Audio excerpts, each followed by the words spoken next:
Hello and welcome to this week's Australian Share Market Report. I'm Dale Gillham, Chief Analyst at Wealth Within. This week I will be discussing how to pick stocks to invest in, the All Ordinaries Index and this week's stocks of interest.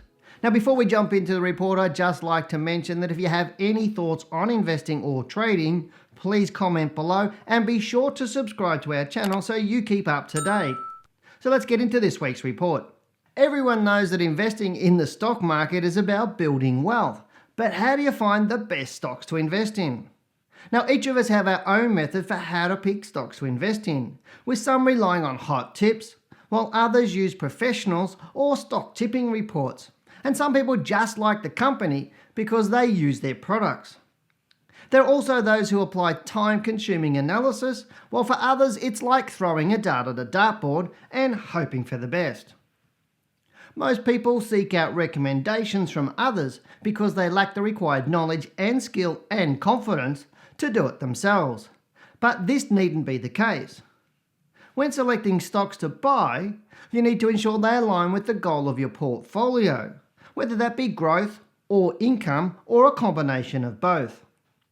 When I presented on Sky Business News, people would often call in to ask whether they should buy a particular stock or continue holding a stock they had recently bought.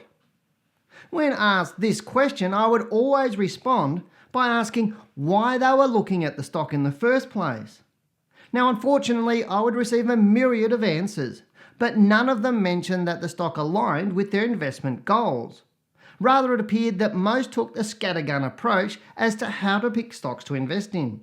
But if you have ever visited a financial advisor, you will know that they usually select a fund based on your investment goals and the risk you're willing to take.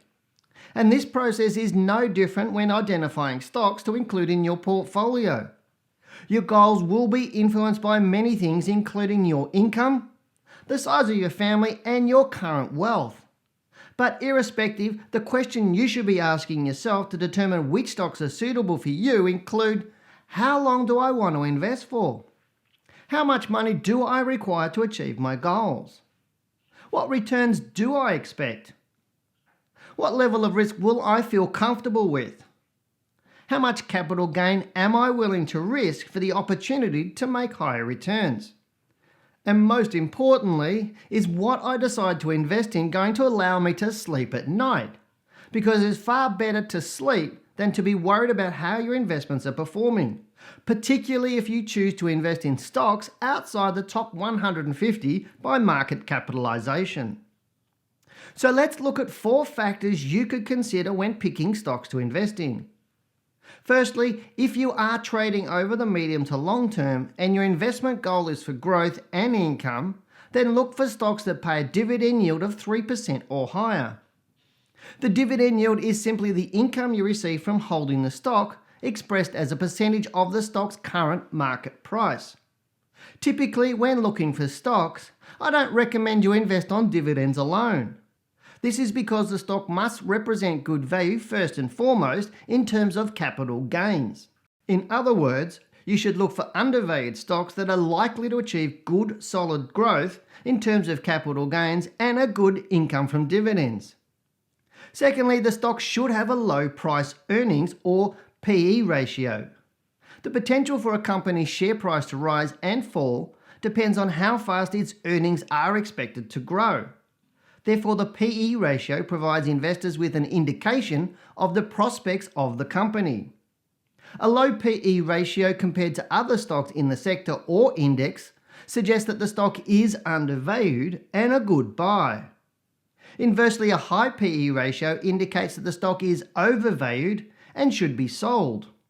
But this method does have its limitations because the published PE is based on the previous year's earnings, which is an historical measure rather than a projected measure of the performance of the company.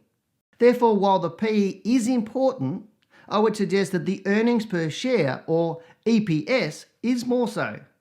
So the third factor to consider is stocks with double-digit EPS growth. In simple terms, the EPS indicates the profitability of the company. Obviously, you want to see a company deliver results, as this leads to the stock's price rising. If the EPS is consistently increasing, It suggests that the company is well managed. You also want to look at the projected EPS to see whether the growth of the company, and therefore the growth of the share price, is expected to continue. Therefore, you would be comparing the current EPS against the 1 and 2 year forecasted EPS. Do not get bogged down in detail. If you find a stock has a good dividend yield and a history of delivering good EPS growth, but it does not have a low PE ratio, I would still place this on your watch list. Similarly, if a stock has a high PE, it pays little or no dividend, but the stock price is rising, I would still place this on your watch list, as this could indicate a good growth stock. Now, the fourth factor to consider is that you want to see the stock trending up for at least 3 months. An uptrend is not confirmed until the stock has been rising with consistently higher highs and lows for more than 3 months, which represents 12 or more bars on a weekly bar chart. While this statement is not flawless, it does provide you with a starting point from which you can analyse the strength of a stock. You may even look for stocks that have surpassed their all-time high price, as these are likely to exhibit less resistance and therefore more likely to continue to rise. In saying that, the stock does not have to be above its all-time high to be considered a good stock to buy, but this is valuable to know. So there you have it, my 4 steps for how to pick the best stocks to invest in. Now that you understand this, I encourage you to spend time identifying stocks to suit the goal of your portfolio. In my latest book, Accelerate Your Wealth, It's Your Money, Your Choice, I outline these strategies in more detail, as well as a whole lot more, so that you can be armed with the right strategies to select the best stocks to invest in.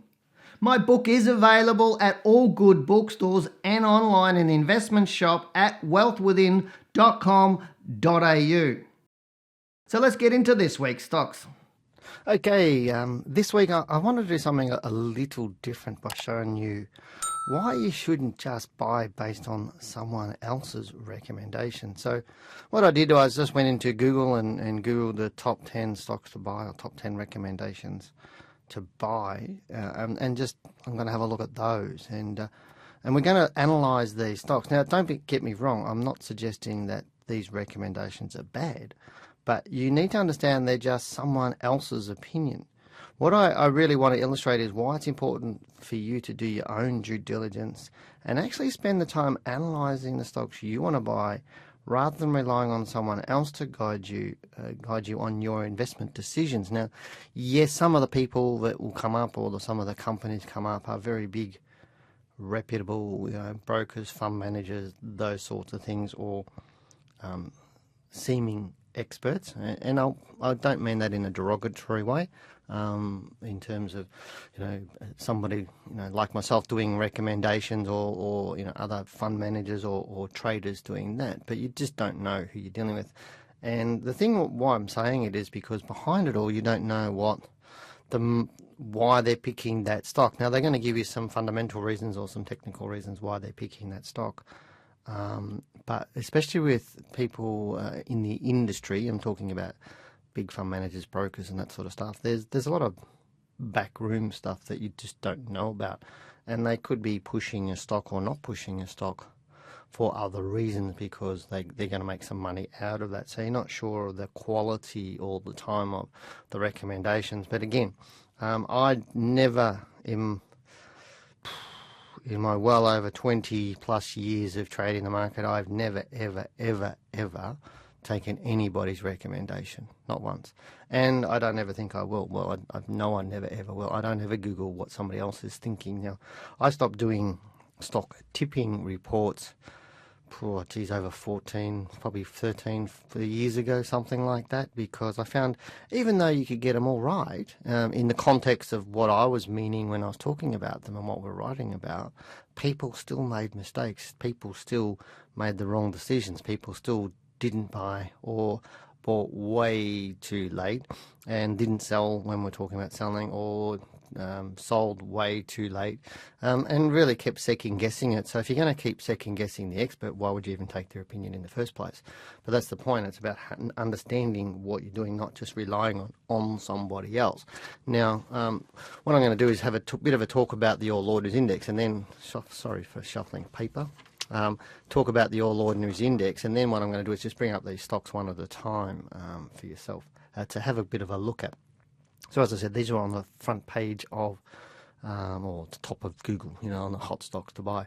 The All Ordinaries Index is looking fantastic, and we've had two nice strong weeks up, and if we look at the open from last week, not last week, the week before, 2 weeks ago, to the close of last week, you can see that just under 4.4% the market's actually risen, which is really, really good. Now, obviously, last week, the week ending the 9th of November, closed over 6,000 points, which is really, really nice. Closed at 6011, which is really, really nice. And I think we are looking more bullish right now, and I think it is highly likely we're going to move right up through to Christmas like I was expecting.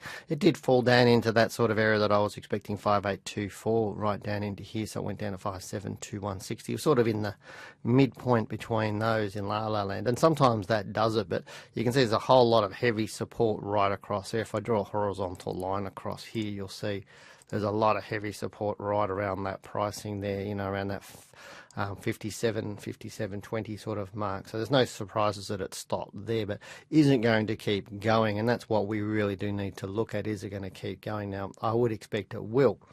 And if we go down onto the daily chart, you'll see here this beautiful move up here. So I think what we're going to see early this week is maybe 1 or 2 days down. In terms of this week, it's not going to be I don't believe it's going to be a stellar week, if that makes sense. I think we might see 1, maybe 2 days down, maybe today, maybe tomorrow. It may go up today and go down tomorrow and Wednesday. I don't know. We're probably going to be a couple of days down at the moment because we've had 1, 2, 3, 4 days where it's moving up. So I think we're probably going to get a bit of a move down a little bit, but I still think it might close high. In terms of might have 1 or 2 days down, then go back up again and move up into this 6051 area. But I think the next few months is bullish, and I think we're probably going to see probably 3, 4, 5 weeks straight up through up until Christmas or nearly Christmas, and then we might get a bit of a dip, and then January probably will be a very, very good January for us. And as I said, I'm expecting that, and to get through this 6481, that previous high from August, I'd expect to get into that, break through that in that first quarter of next year, and may even get into a new all-time high in that by the end of the first quarter next year. But it remains to be seen. So let's now look at some of those stocks that we were talking about here. So the first one is ALS, and I won't tell you who's put the recommendation in. But I will say you that it is a reputable place that I've done, and there's a couple of places that we got the actual information on. But looking at this stock, I think I must have typed it in wrong. Sorry, it's ALS. It's been delisted, so I've got the wrong code. So obviously that's not a stock that anybody's going to be recommending because it's got the data's 5 years out, so let's get rid of that one. CTX is the next one, or Caltex is the next. Yes, I want to get rid of that, so we'll go to Caltex. I like Caltex. It's actually a really, really good stock, but have a look at what it's doing right now. So it has been bearish. So you're talking about a high here at 38.81 in March 2015. It made 38.88 in January 2016. So a little double top there, and it's fallen down. It's broken every sort of area there. So how far will it go? Now, I actually do like the energy sector. I think the energy sector is looking good. I think, looking at Caltex, it's at this point in time, I need to assume it's going to continue to be bearish. It's been falling away. February, it just keeps falling. So again, it's like momentum. You buy on momentum. If it's going up, you want to get onto it. If it's going down, you don't want to be on that if you're owning the stock. So right now, would I recommend Caltex? No, not a hope in hell. Would I have this stock on my watch list in case it starts to rise? Yes, I would. But then it's that point is when's it going to start to rise?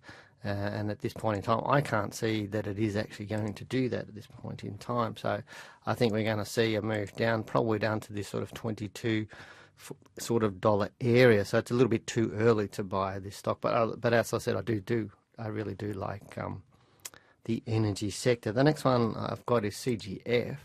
let's put that one on, CGF, and you just see them as I'm bringing them up for yourself. So again, looking at this one, again, it's falling away. So, you know, why would you recommend a stock that's falling away? And again, I'm not having a go at anybody, but it's, if you're buying straight on fundamentals, and if this is what I haven't looked at the analysis, I just grabbed the stock codes because I didn't want to be clouded by somebody else's analysis. I just actually got one of my younger team members. I said, just Google the top stocks and give me the results and just give me the stock code. So I didn't want to have somebody else's opinion in my head. Now, again, this one is falling away, and so to me, you know, you're looking at this and saying, okay, where's it likely to fall to? As I said, I've said to before, you know, you're looking at areas. So this is now getting into the area that you want, but I still think it's probably going to get down to this $8.67 sort of area before it finds some support. But, you know, Challenger is a good stock. You can see it really does trend really, really well. Right now, it's having a bit of a bearish run. It's been bearish since December, so all year it's been going down. So what's going to show me that's going to go up? And right now the momentum's down. And again, I need to assume it will continue to go down. So the next one's CSL. This is an awesome stock, and it has been an awesome stock, and I love it. But there's a point in time where all stocks will start to come off the boil in terms of, you know, their runs are going to stop. Now, this is a great stock to buy and hold if you like stocks, so it's no surprise that CSL is in it, because you can look at this, it's just massive, massive, massive, massive runs. But it does have some pullbacks on it, and so is it having one of those right now, and how far will that go? And you can see here, oops, I didn't do that right, did I? I used the wrong tool. Where is it? That's the one I want. So you can see here, through here, it fell 24.4% through here.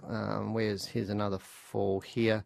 There it fell nearly 15% through there. So it does have its falls.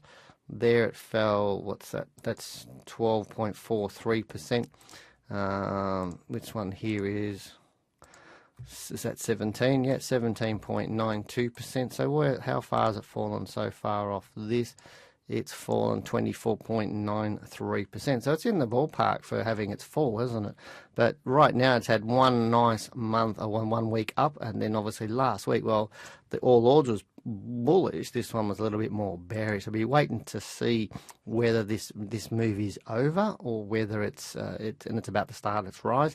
So the jury's out a little bit. I still really, really like this, so it might be a nice stock for you to buy down the track, but definitely not right now, because we need to ensure that we know whether it's going up or down. So my expectations is if it doesn't get through this $203 point level over the next couple of weeks, then I suggest it will fall over, and if it doesn't make it and starts to come back down, then it's likely to go through this level here at 174.69. But right now it's still looking all right. So that was CSL. We got GPTs, another one. I'm going through these area now. I didn't do. There's a couple of stocks that were asked me to do by a couple of the listeners of this video, and I was going to do them, but then because of the nature of my first part of this report, I decided just to do this. So I'll try and get to those next week. So, but looking at this stock, it's been going sideways for quite a while, since well over 12 months. It's looking to GPT, but it's in